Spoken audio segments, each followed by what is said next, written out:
Les autorités russes haussent le ton, alors qu'une nouvelle manifestation est prévue le 3 août à Moscou pour permettre aux figures de l'opposition de participer aux élections locales de la capitale.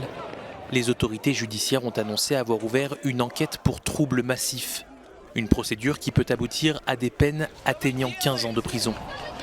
Les principaux meneurs de la contestation sont déjà en prison à la suite de la manifestation de samedi dernier, qui s'est soldée par près de 1400 arrestations, du jamais vu depuis le retour du président Vladimir Poutine au Kremlin en 2012. Face à la répression et à l'usage de la violence par les forces de l'ordre, le Haut Commissariat des Nations Unies pour les droits de l'homme a exprimé ses préoccupations.